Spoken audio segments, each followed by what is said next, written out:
Good afternoon, Vande Mataram, Jai Hind. I hope the new series of the history you all liked and shared it with your friends. Yesterday we learned about the Rig-Vedic age, the early Vedic age and the latter Vedic age. Today we are going to learn the Jainism and the Buddhism. So without wasting time, let's start.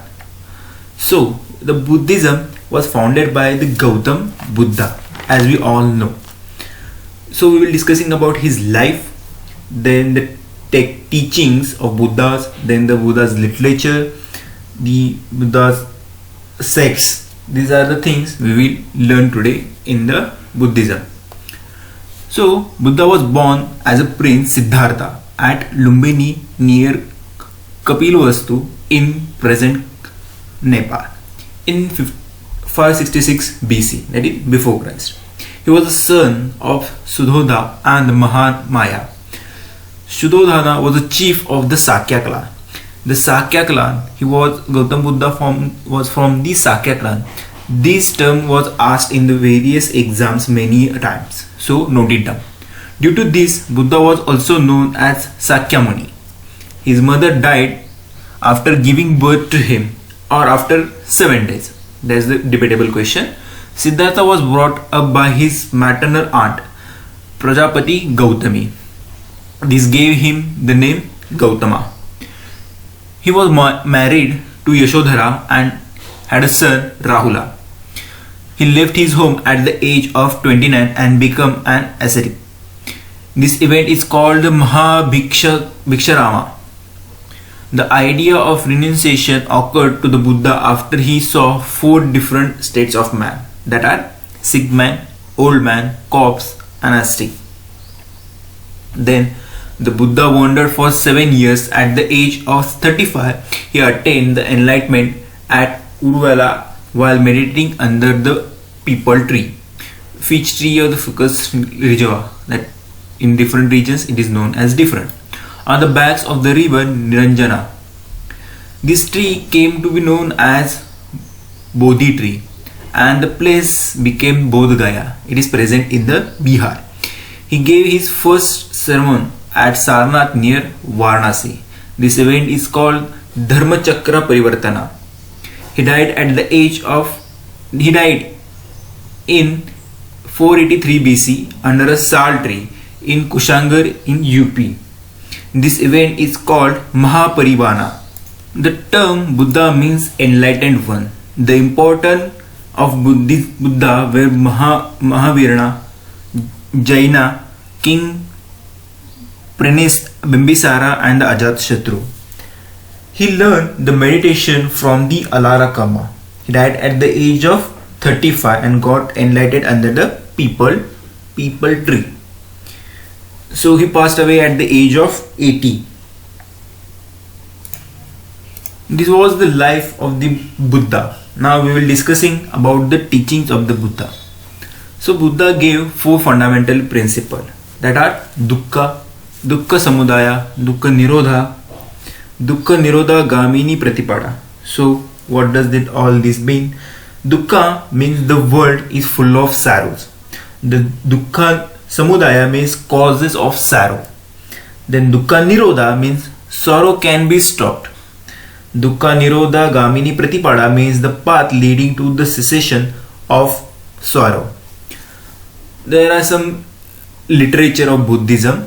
It is written in Pali literature, Pali language you can say. The Buddha Charitra was written by the Ashwaghosh. The Tripitakas of Buddhism are Sutta Pitaka, Vinaya Pitaka, Abhidhamma Pitaka. Sutta Pitaka means the teaching of Buddhas. Vinaya Pitaka means the collection of rules. Abhidhamma Pitaka means philosophy of Buddhism. Then comes the sects of Buddhism. There are 3 sects of Buddhism: Hinayana, Mahayana, Vajrayana are the sects of the Buddhism. So Hinaya means they worship a symbol. The Mahayana worship the idols, and the Vajrayana are believed in the superhuman powers. Hinayana are basically the orthodox groups. Mahayana sects of the broader outlook. The Hinayana are written in the Sanskrit and Mahayana it is written in the Pali. Then comes the Buddhist Council. There are 4 Buddhist councils that happened at that time. The first Buddhist council happened at 400 BC. The first Buddhist council convened at the Sattapani caves in Rajgriha. It was held under the patronage of King Ajatashatru. The first Buddhist council was presided by monk Mahakashyapa. The agenda of the first Buddhist council was to preserve the teaching sutta of the Buddha and the monastic discipline and the guidance of monks, Vinaya. It was held just after the death of the Buddha. Suttas and Vinayas were recited by the monks Ananda and Upali respectively. Abhidhamma Pitaka was also recited in this council. So basically, to remember the first Buddhist council, I will tell you the place, king, monk, and to remember it one trick. So the first Buddhist council, the place is Rajgriha, the king was Ajatashatru and the monk who presided that Mahakasyapa.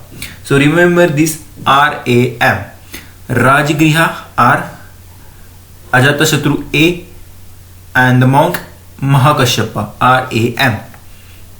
Then the second Buddhist council was held at Vaishali. It was under the patronage of the Kaloska.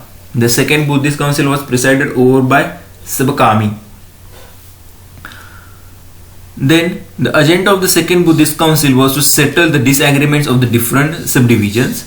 This council rejected the Mahasigikas as canonical Buddhist text. For this reason, the council is considered historical. And to remember this one trick, that is VKS, held at Vaishali under the patronage of Kaloska and presided over by the Buddhist monk Sabakami. Then comes the third Buddhist council. The third Buddhist council was held at Pataliputra in the Magadha Empire. It was under the patronage of Emperor Ashoka. The third Buddhist council was presided over by Moggaliputta Tissa. The agenda of the third Buddhist council was to analyze the different schools of Buddhism and to purify them. Ashoka sent several groups of different countries to spread the Buddhism after this council. The teaching of Buddha, which were under 2 baskets, were now classified in 3 baskets as Abhidhamma Pitaka was established in this council, and they were known as Tripitakas. They also tried to settle all the dispute of Vinaya Pitaka. So remember this one trick, PAM, Pataliputra, Ashoka and Moggaliputta Tissa. Then comes the last Buddhist council. The fourth Buddhist council was convened in Kashmir, and the emperor was Kanishka and the monk was Vasumitra and Ashwaghosha. The agenda of this Buddhist council was the reconciliation of various conflicts between the different schools of thoughts. The Hinaya and Mahayana sects of Buddhists diverged after this council. To remember this council, the trick is KKS, Kashmir, Kanishka, and S for Vasumitra and Ashwaghosha. This was all about the Buddhism. But the first woman in the Buddhism was his foster mother, that was Gautami. That's all about the Buddhism. If you have any doubt about the Buddhism, just ask me in the comment section, I will answer it. Then comes the Jainism. Jainism is very ancient religion. As per some tradition, it is as old as Vedic religion. The Jain tradition has succession of great teachers or Tirthankars. There were 24 Tirthankars, the last of which was Vardhaman Mahavira. The first Tirthankara is believed to be Rishabdeva or Rishabnath. The 23rd Tirthankara was Prashavantha, who was born in Varanasi. He may have lived in the 8th or 7th century BC. All Tirthankars were Kshatriya by birth. Then the founder of the Jainism, the Vardhaman Mahavira, 539 to 467 BC, considered as the last Tirthankar. He was born at Kundalgrama near Vaishali. His parents were Kshatriya. The father Siddhartha, the head of the Jantrika clan, or you can say Jantrika clan, he was of that clan part. The mother Trishala, the sister of Lichavi chief Chetaka. Chetaka's daughter married Haryana king Bimbisara. Remember this. He was married to Yashoda and had a daughter Anoja or Priyadarshana. At the age of 30, Vardhaman renounces his home and became wandering ascetic. He also observed self-mortification. After 30 years of penance, he attained the highest spiritual knowledge called as Kepala Jana. He attained this at the Jimbal Krama village under a sal tree at the age of 42. This is called Kaivalya. Thereafter he was called Mahavira Jina Jitendriya, one who conquered his senses, Nigarnatha, free from all bonds, and Kaivalyan. He preached his teaching for 30 years and died at Pava near Rajaniga at age 72. Then the Jain Council. The first Jain Council held at Pataliputra in 3rd century BC and was presided by Sthulabhudra. To remember this, PS, Pataliputra, Sthulabhudra. The second Jain Council held at Vallabhi in 512 AD and was presided by Devadrahi Kshamarana. Final completion of 12 Anangas and 12 Upangas. There comes the difference between the Mahayana and Hinaya. Mahayana Buddhism consider Gautam Buddha to be divine being who will help his follower to attain nirvana. The Hinaya said Hinaya Buddhists consider Gautam Buddha as an ordinary human being who attained nirvana. Followers of Mahayana Buddhism can be found in China, South Korea, Japan and Tibet. The Hinaya Buddhism is followed in Sri Lanka, Myanmar, Thailand, Cambodia and Laos. The scripture of Mahayana Buddhism were written in Sanskrit and the Hinayana in Pali. Then the Digambara and the Swatambaras. Digambara monks of these sects believe in complete nudity. They don't wear any type of cloth. The male monks do not wear clothes while female monks wear unstitched plain white sari.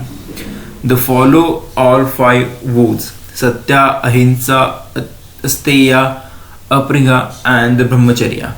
Believe women cannot achieve liberation. The Bhadrabahu was an exponent of this sect. Then comes the Svetambara. The monks wear white clothes, follow 4 vows, except Brahmacharya, believe women can achieve liberation. That was the difference.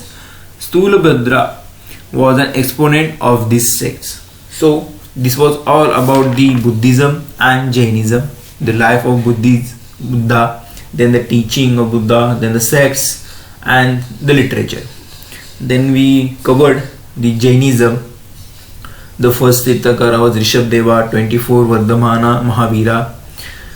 Second was Ajitnatha and the life of Mahavira, then the teachings of Mahavira, Ahimsa, Satya, Steya, and the fourth one, the Brahmacharya. And we have also discussed about the literature. The first written in the Prakrit, the Kalpa Sutra was written by the Bhadrabahu. Then we discussed about the Buddhist Council, the Jain Council.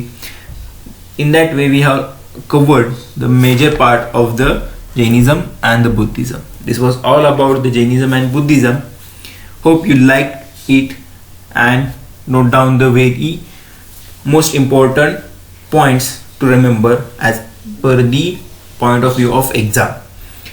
If you have liked the video, don't forget to share it with your friends. Click on the bell icon to get the notification on time. Thank you for joining me. We will meet tomorrow at the same time. Have a good day.